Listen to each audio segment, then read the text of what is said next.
Like recording. Joey, you're looking more Christ-like than ever, my friend. He is. I feel more exhausted than ever. I understand. Surrendered. Don't need that one.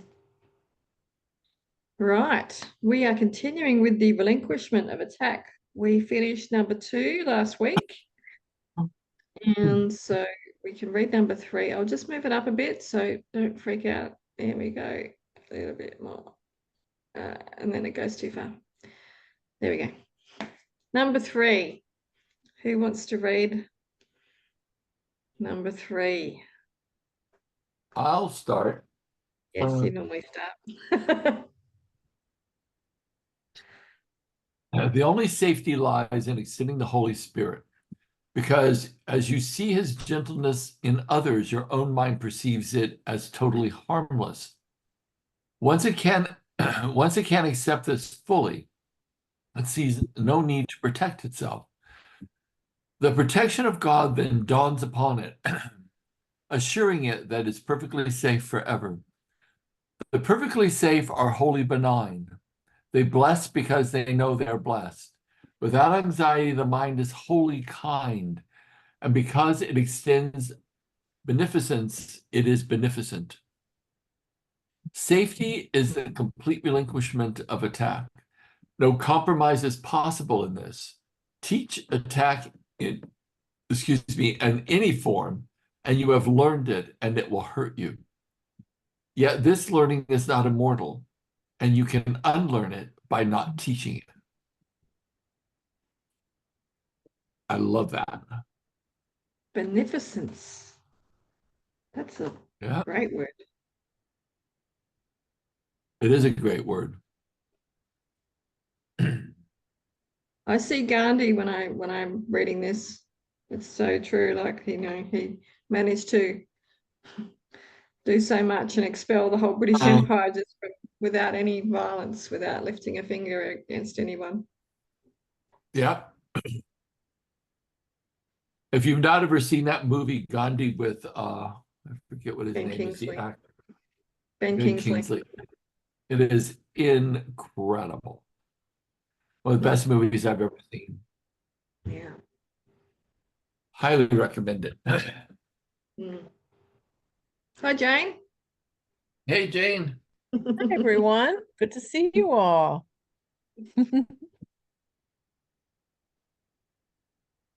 Who would like to do number 4? I'm voting for Jane.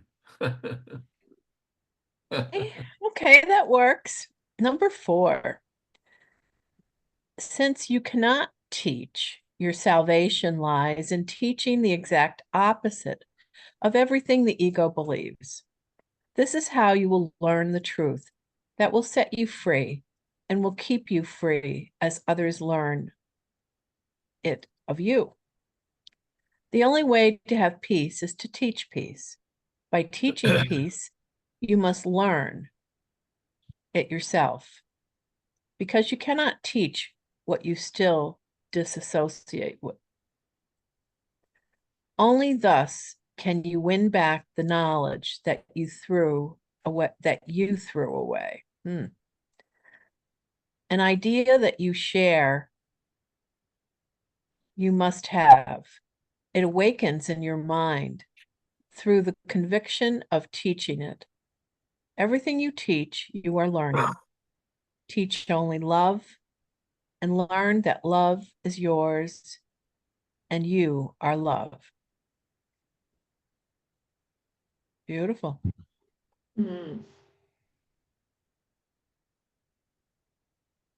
That was a bit confusing to start with, since it's a double negative. You cannot not teach. Your salvation lies in teaching the exact opposite of everything the ego believes. Yeah, right. So we're teaching all the time. We're teaching other people how to be with us by how we're showing up. Right.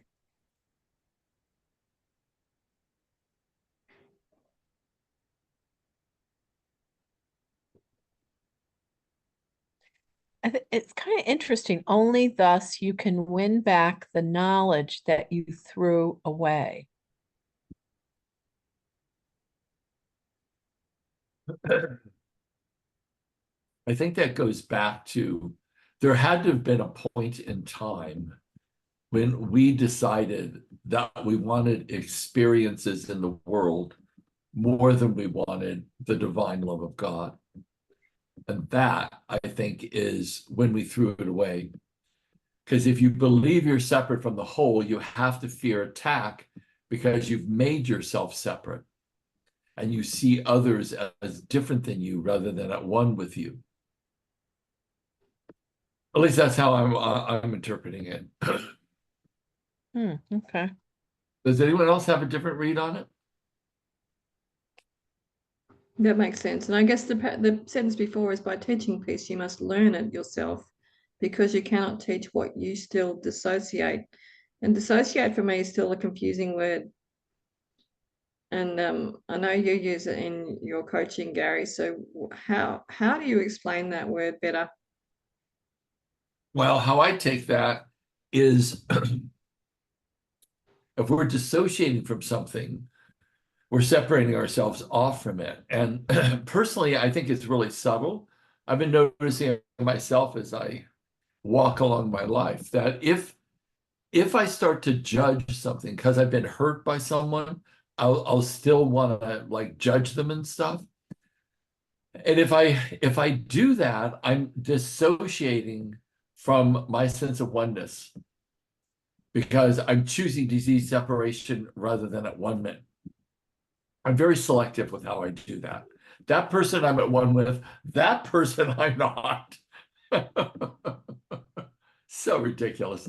I don't do it consciously. It just starts vomiting out of my mouth and catch myself.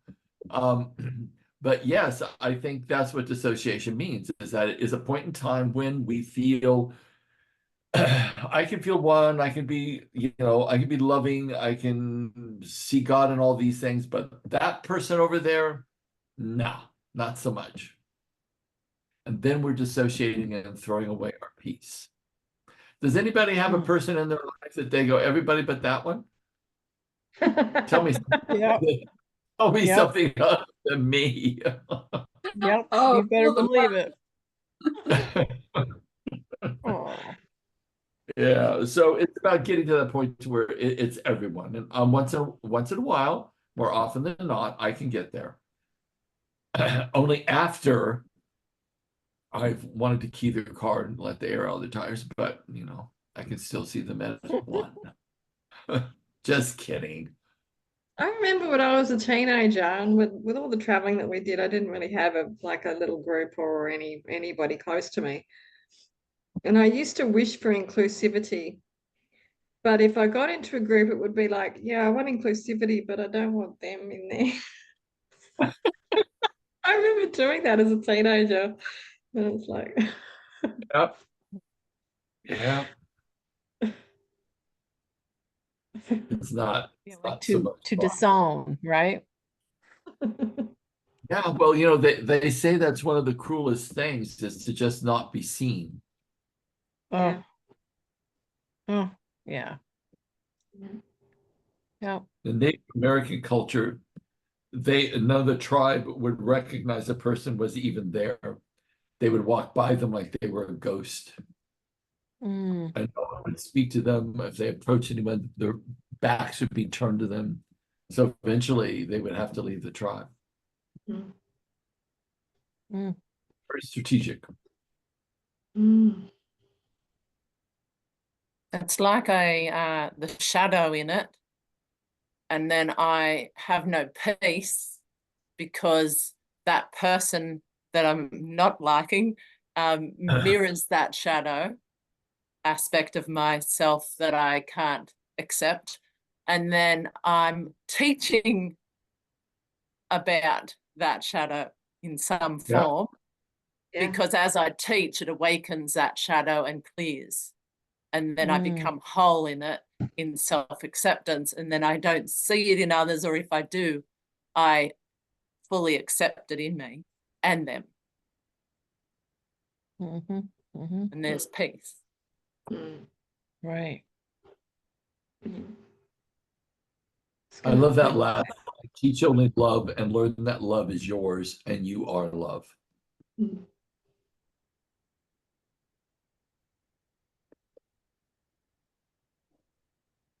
Even if it's not the first thought, hey? It's Even love if it's the not, even if it takes us a while to get there. Yeah. Right. Yeah. I love that too, because even that is a shadow for some people. Like love in its pure form is a shadow of not accepting love, not being love, because you don't feel safe to be love in its full capacity. And it talks about the safety piece in those 3 paragraphs. Yeah.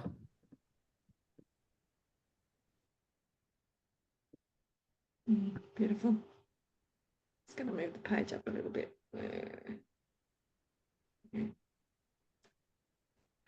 All right. The only answer. Go for it, V. Okay. Remember that the Holy Spirit is the answer, not the question. The ego always speaks first. It is capricious and does not mean its maker. Does not mean its maker well. It believes, and correctly, that its maker may withdraw his support from it at any moment. If it meant you well, it would be glad, as the Holy Spirit will be glad when he has brought you home and you no longer need his guidance. The ego does not regard itself as part of you. Herein lies its primary error, the foundation of its whole thought system.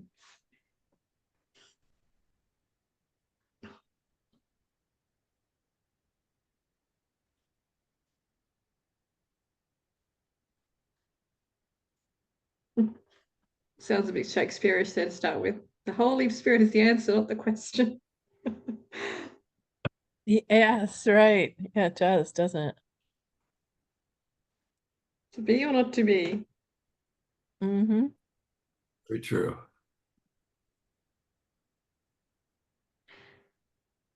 Even with my comment before about the statement of love, even if love is not our first thought, and if it's not our first thought, then our first thought is the ego. And it says here the ego always speaks first. Yeah, and I think it's interesting that the ego does not regard itself as part of you, but how we cling to ego. Mm. Mm. It's like, oh,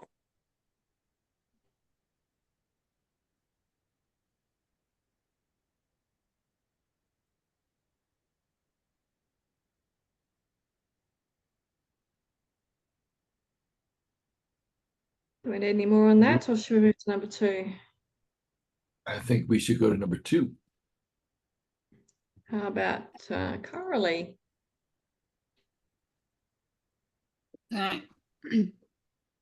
When God created you, he made you part of him.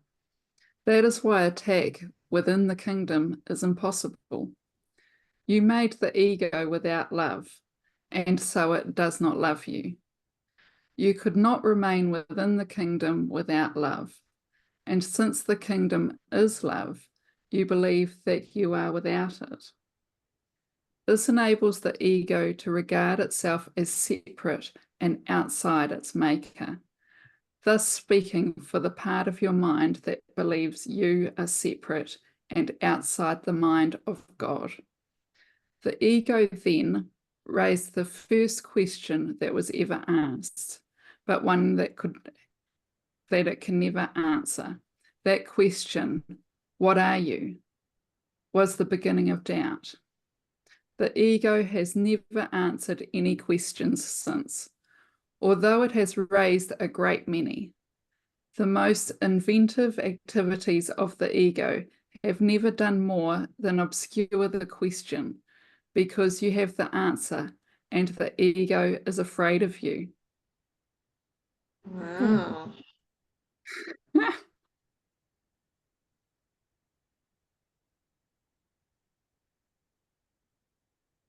You know, in that paragraph before, and it says, the ego does not regard itself as part of you. I would have thought that the ego thinks it is you. That's what I would have thought as well. I thought the same thing, Coralie. Like I've never heard this, that the ego is afraid of you. Or maybe it has been said in other ways, but I've never heard it this direct. I haven't either. But the ego is all about fear, so why wouldn't it be afraid of the house it lives in as well? Yeah. And it's the separation. Yeah. It's like the ego is built on sand, Mm. you know, just so easily washed away. Mm. The sands of doubt. That question, what are you, was the beginning of doubt. Mm-hmm. Mm-hmm. Yeah, I love that too. And I wrote, ego is how we cling to keep safe, Mm. because we don't Yes. believe we're part of the kingdom.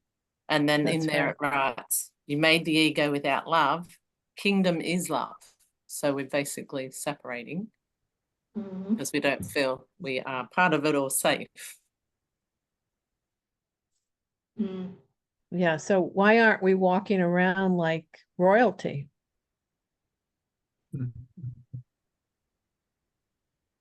Because of the sands of doubt. Yeah.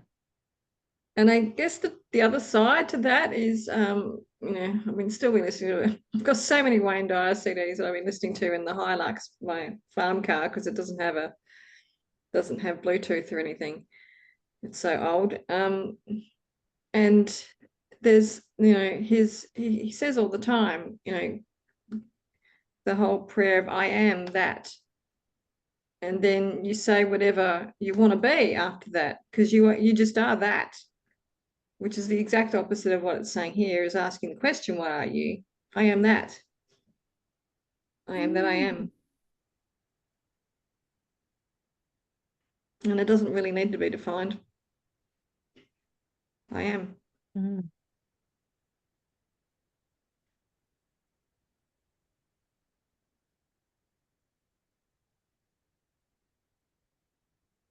Collie, would you like to read number 3? Okay. You cannot understand the conflict until you fully understand the basic fact that the ego cannot know anything. The Holy Spirit does not speak first, but he always answers. Everyone has called upon him for help at one time or another, and in one way or another, and has been answered, since the Holy Spirit answers truly. He answers for all time, which means that everyone has the answer now.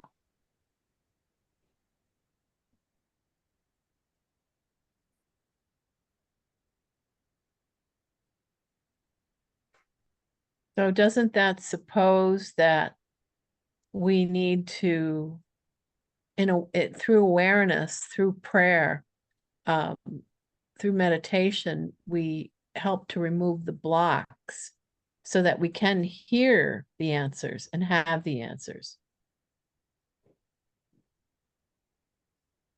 Yes.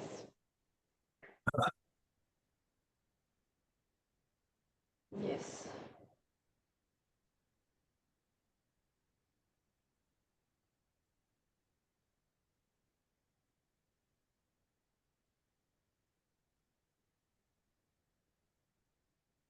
So if the ego is always the first to speak as well, then it's always prudent to check in first.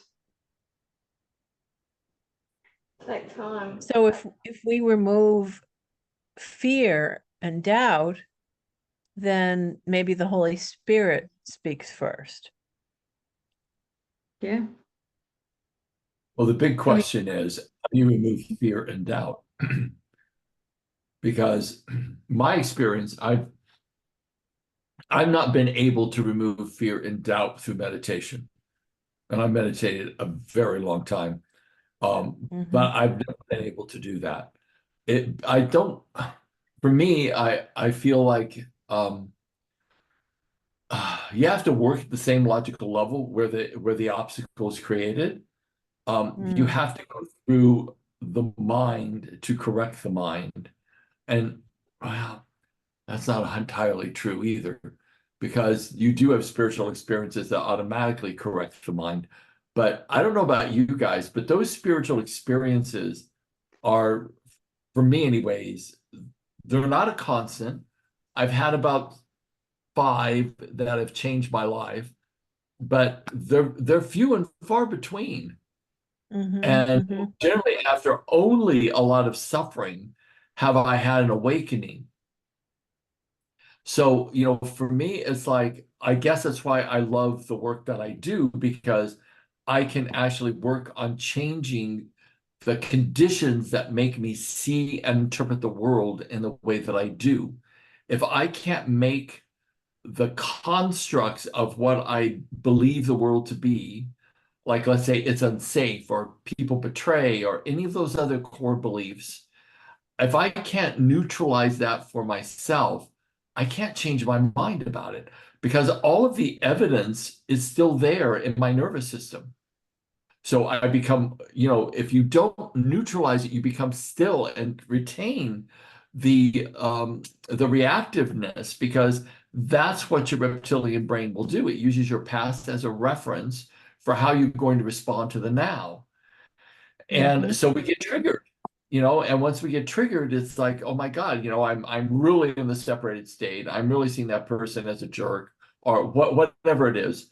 And it really has to be worked on, I believe, with an awakened mind, with some tools, and then the soul naturally is able to come more to consciousness, more to activity. But if the mind is just left to wander with lots of unresolved emotional states rolling around inside of us that make us triggered at things that we're experiencing in the current reality, it's next to impossible for me to do the Course in Miracles as it's spoken. I don't know what other people experience. I'm just using my own limited experience to speak about that, because I'm watching myself pretty closely. Like, I had an experience with some clients the other night, and I masticated on it, and thought about it and thought about it. And then about midway through sleep last night, I woke up thinking about it, and I thought, what am I doing? I'm like, just like surrender it. It means nothing. It's some sort of bizarre trigger based upon some sort of bizarre pattern you've got.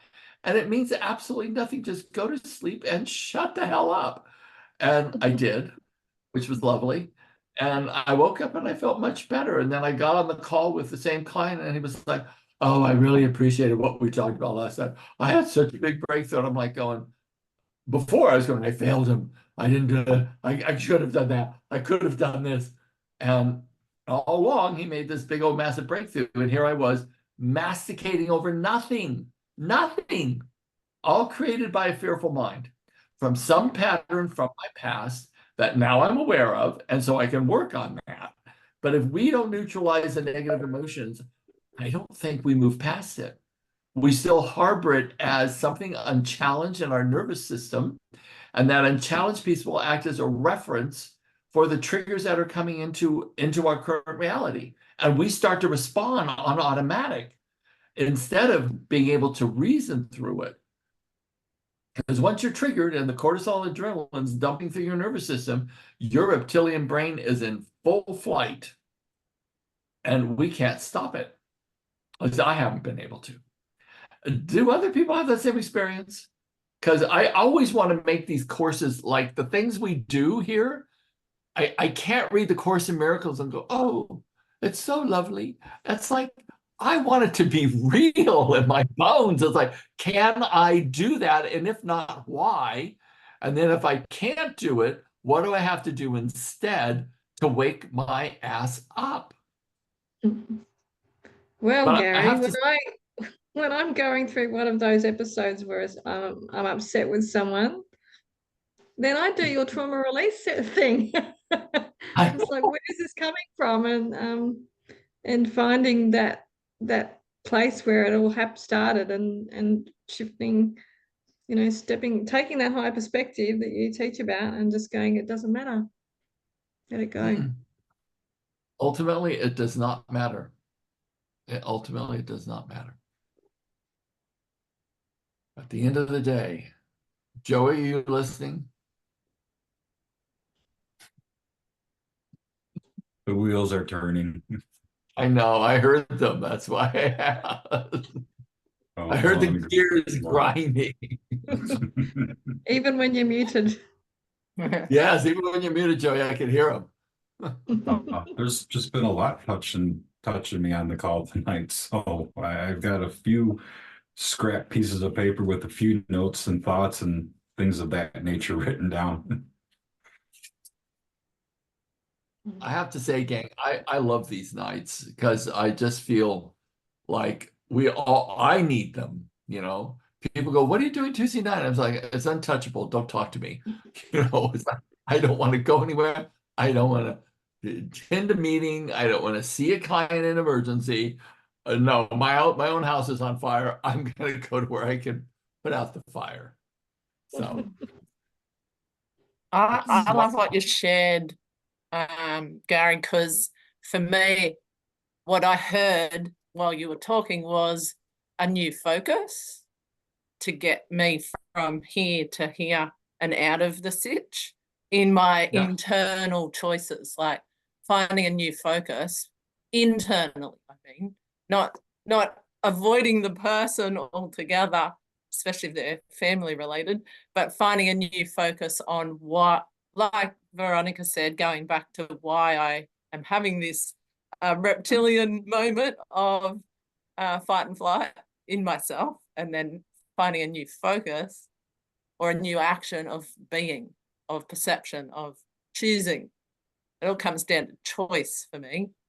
And sometimes I can't choose in the moment, like you're saying. You then slept on it, but it turned out the other person had a profound outcome. Yeah.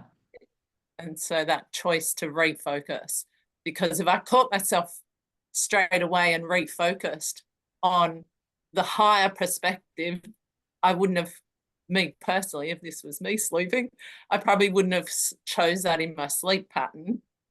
But I love that you did, because it also gave you answers of that shadow effect, or that part of you that you weren't able to see without that choice that you chose before you went to sleep. Very true. And so I love that it works both ways.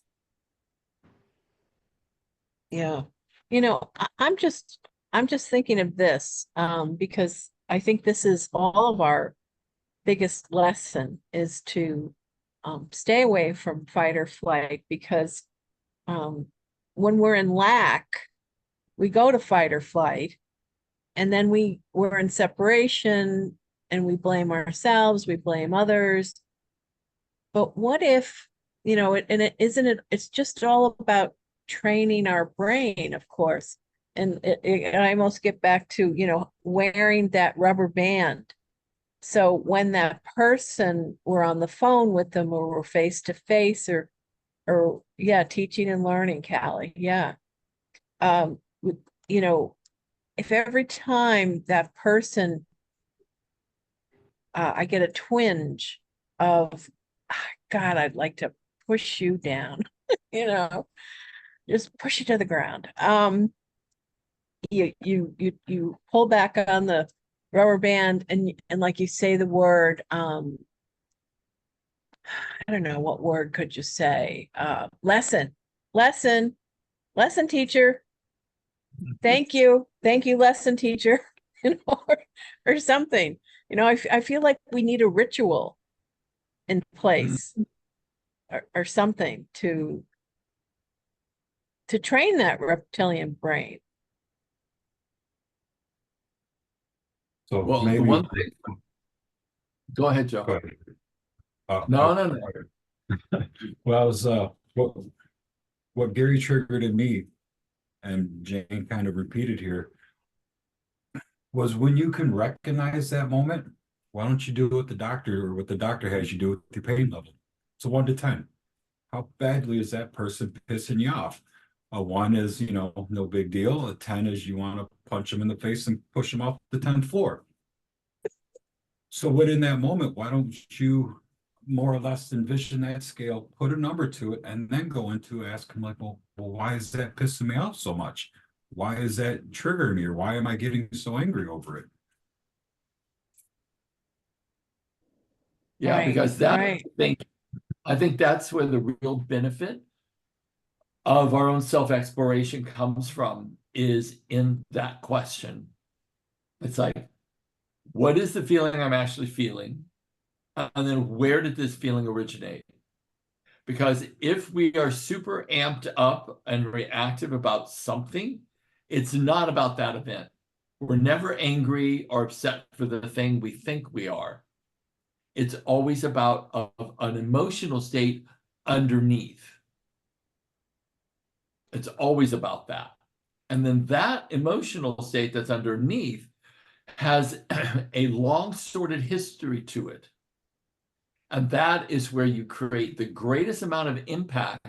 That little process that I showed you guys, if you can trace that emotional state back in time to the history, the beginning of the history of it, and then you write out a list of every time you felt that feeling, and then do that process on every single memory, you'll get free. You'll stop being reactive to it. I swear to God, it works. It works. You'll stop being reactive.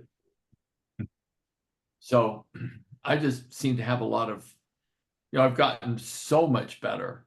But yeah, I mean, I always want to be completely transparent, because this for me is about unraveling all of the stuff that has occurred and feeling neutral about it.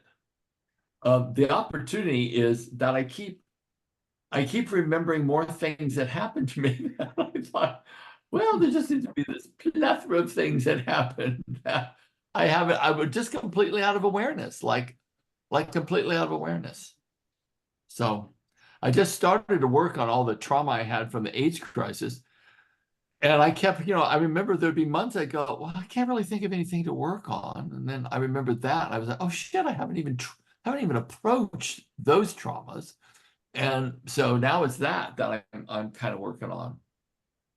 So wherever it is for you, just find it and trace it back and do that little process on the history of it. And we will get all pieced out, which would be awesome. I have a question. This just came to me, and I wonder if would there be any validity at all to coming to Tuesdays and telling the group maybe a win that we had in this area Absolutely. of separateness. Isn't that how another way we can grow? Love it. I think is to be so conscious. Yeah, I think that would be inspirational and good. I love it, Jane, because we maybe leave along with we leave with an intent, but we don't report back the next week on how we went. So I like that. right. That's really true, B. Mm. So V, are you going to remember that, or do you want me to make a note? I think both of us would be good. Okay. I'll All of remember us it. would be good, or else we'll come back next week and not know what our win was. How about all of us? Let's all of us remember that's how we're going to start the meeting from now on. Yes. Yes. That'd Okay. be really good. Then we each have a role in it. I love it. Thanks, Jane. Sure. Good idea. Mm.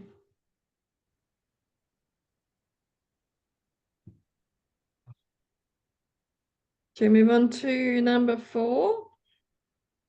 Yep. Who wants to read that one? Joey, you want to read? I could give it a whirl.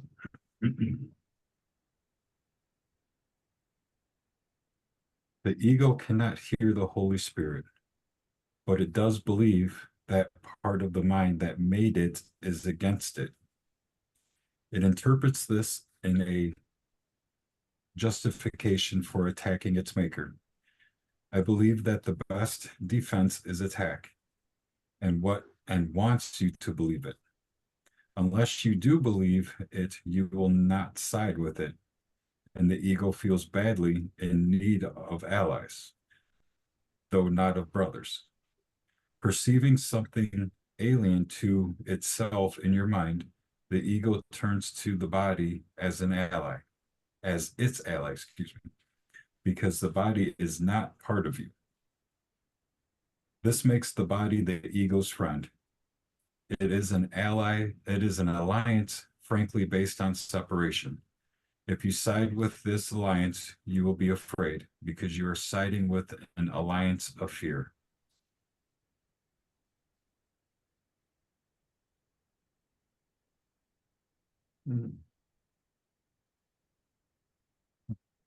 Well, that just makes a whole lot of sense, doesn't it? Whenever we have ailments, where's it coming from?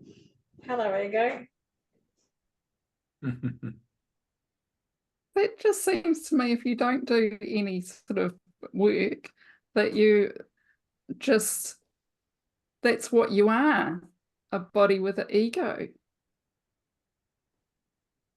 Yeah, pretty much.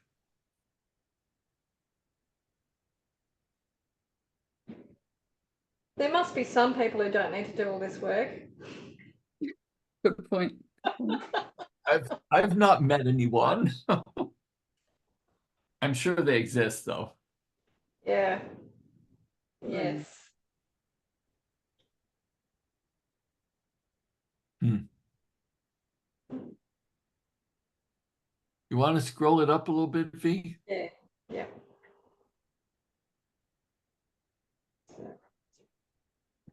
5. Were you happy with number 4? I was. Yeah. Everybody good? I'll go ahead and read number 5, V. Yep, great. The ego uses the body to conspire against your mind. And because the ego realizes that its enemy can end them both merely by recognizing they are not part of you, they join in the attack together. This is perhaps the strangest perception of all. If you consider what it really involves, the ego, which is not real, attempts to persuade the mind, which is real, that the mind is the ego's learning device, and further, that the body is more real than the mind is. No one in his right mind could possibly believe this, and no one in his right mind does believe it.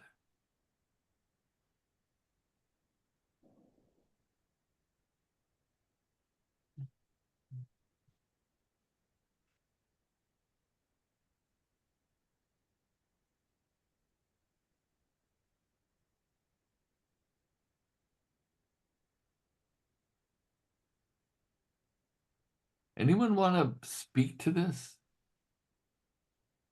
I'm trying to get my head around Me too. that the mind is the ego attempts to persuade the mind that the mind is the ego's learning device. Which, yeah, just seems a whole lot of falsity in there because the ego doesn't really learn, does it? It just keeps repeating. The first line kind of threw me a bit. It says, the ego uses the body to conspire against your mind. So if we just took that, how does the ego use the body? So it could use the body through illness or sickness or imbalance. Sending out Or, signals. yeah, pain signals, or maybe people over-identify with their beauty. You know, it could be a number of things. Is this where And also the fight or flight response comes from? Is actually coming from the body? Because Sure. we've got all absolutely, these physical responses. yeah. Yep. Mm. And because the ego realizes that its enemy, the ego's enemy, can end them both merely by recognizing they are not part of you. Like the ego and the body, or are they talking about the mind? Or the ego realizes its enemy can end them both merely. It must be the mind and the body.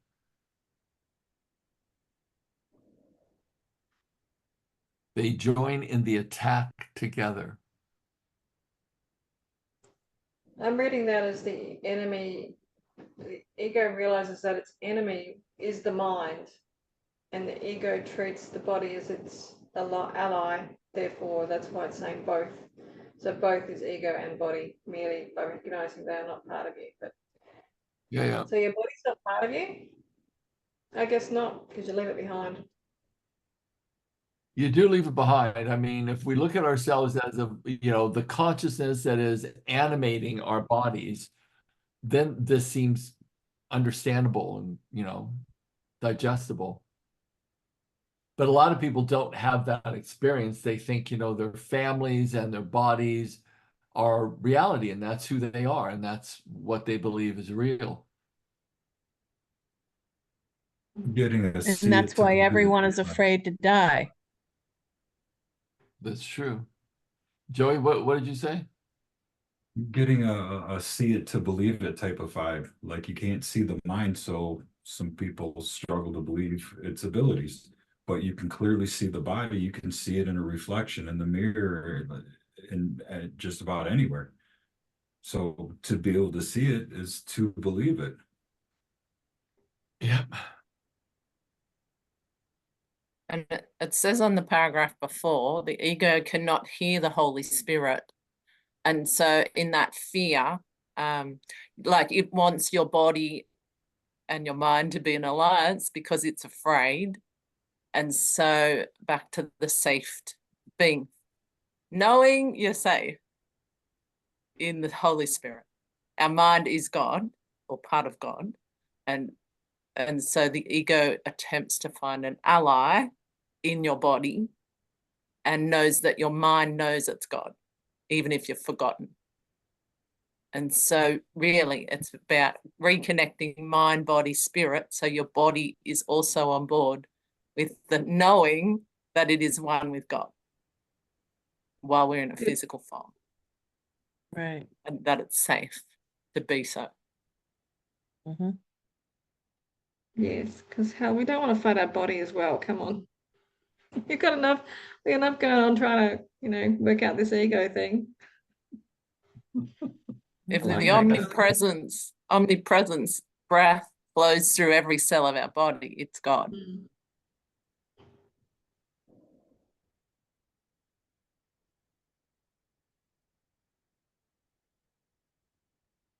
Okay. Are we ready to read again? Yeah, sure. We'll probably find more answers. Let's hope. Jane, did you want to do number 6? Sure. I've done large this. Okay. Here then, the one answer of the Holy Spirit to all the questions the ego raises. You are a child of God, a priceless part of his kingdom, which he created as part of him. Nothing else exists, and only this is real. You have chosen a sleep in which you have had bad dreams, but the sleep is not real, and God calls you to awake. There will be nothing left of your dream when you hear him, because you will awaken. Your dreams contain many of the ego's symbols, and they have confused you. Yet that was only because you were asleep and did not know. When you wake, you will see the truth around you and in you, and you will no longer believe in dreams because they will have no reality for you. Yet the kingdom and all that you have created there will have great reality for you because they are beautiful and true.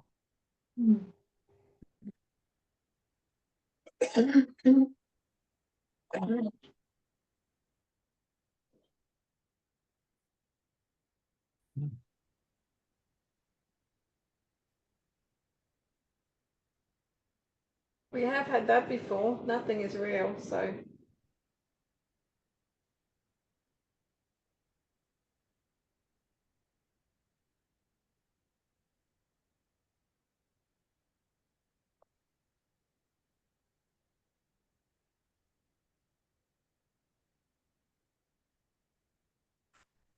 Did that kind of answer the questions we've had, do you think, Jane? Hmm?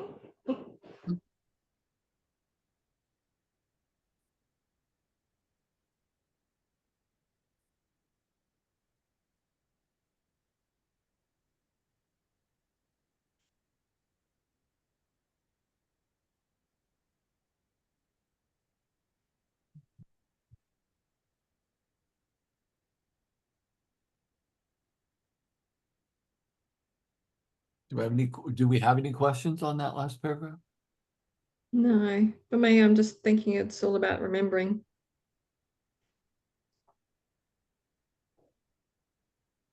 I'm Remembering who we are. sitting with nothing else exists and only this is real. Kind of stuck there.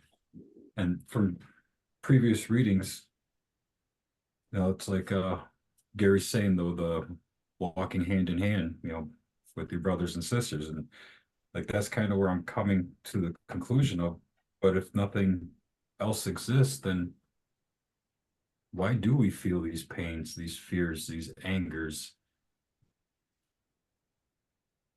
I think, Joe, because we see each other, we see ourselves as separate. And how we identify. Yeah. We identify, as the next paycheck, my next anything. What do I have? What do I own? The material world. But I think I'm going to stop reading Merrily, Merrily, Merrily, Merrily, Life is But a Dream to my 2-year-old granddaughter. You think, Callie? Yes.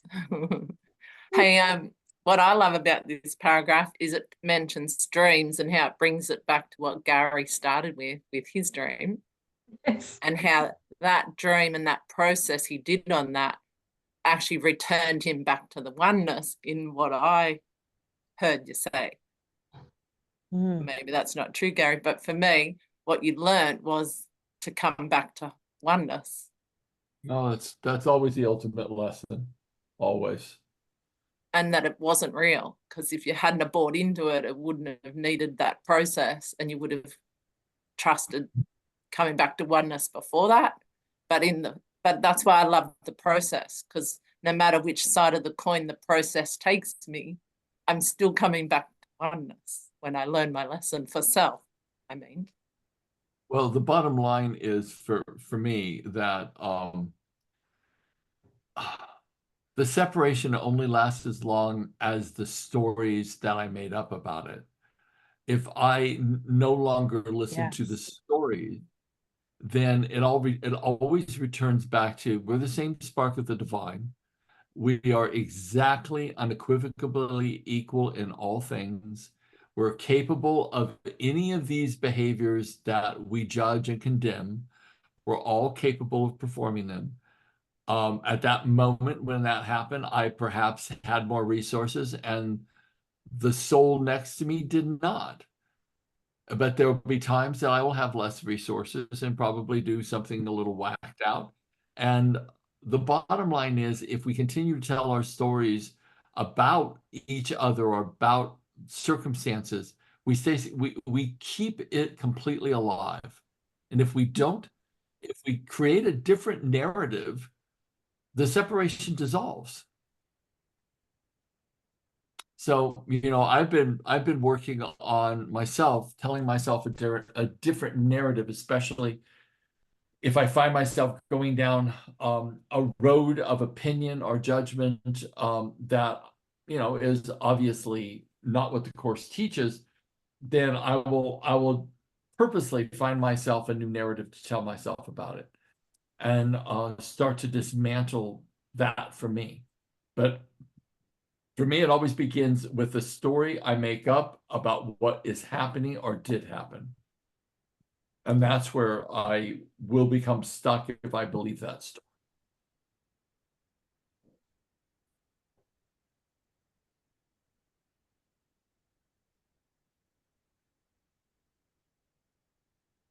I don't think we can do any more today. The hour's just flown by. It's Oh, geez. really flown by. So I'm going to read my line, the one that I picked out for tonight. Yep. Teach only love and learn that love is yours and you are love. So I am going to do my best to practice this, beginning with Robert, who I do pretty good on loving, but I can always do better. But I'm going to practice this, to teach only love, and see how I feel next week.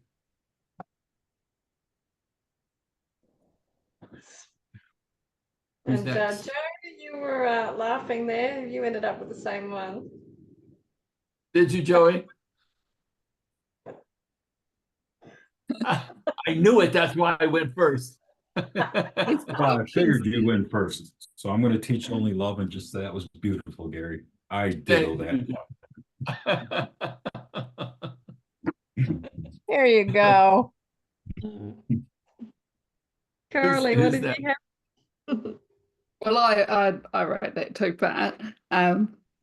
You are a child of God, a priceless part of his kingdom. Nice. Work on believing it. Work on believing it. Be an awesome way to walk around the world, wouldn't it? Yes. Jane?